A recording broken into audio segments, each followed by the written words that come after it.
What we're seeing in 2012 is that a lot of the players, especially from premium publishers, are moving to the width of 400 pixels and more, which is great.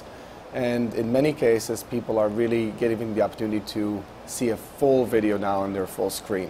And the reason is, we had 3 or 4 years ago when online video became really big in the space, people didn't really know how to interact with the video, and they still needed the banners to kind of understand if the video was viewed or not viewed, or in terms of was it viewable for them.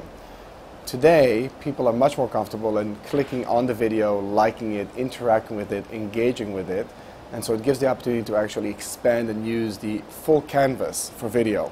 It gives a fantastic canvas opportunity for all the creative types, right? Because if you think about it, typically a client will come to you and will say, I would like to tell people it's new, it's better, it's bigger, it's faster, whatever the item is that they're selling.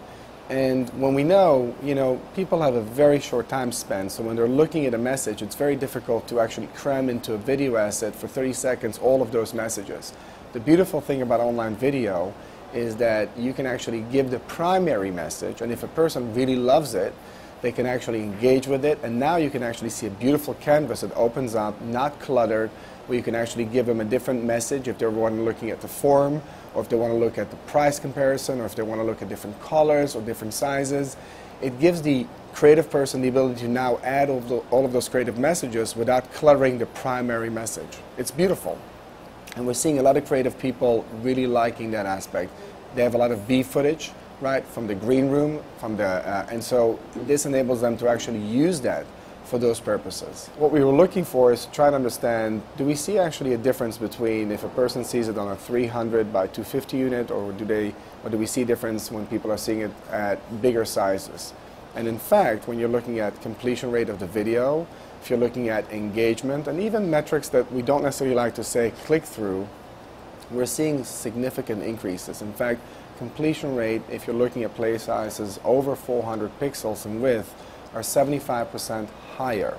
And engagement rate, that means when a person actually interacts with the video, either shares it, likes it, or touches and does something else within the video, it's doubling compared to any units that's below the 400 width.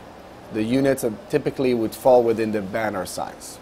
It would be a 300 by 250, or even a regular super banner from any of the IAB standard units that we're used to seeing the display advertising in.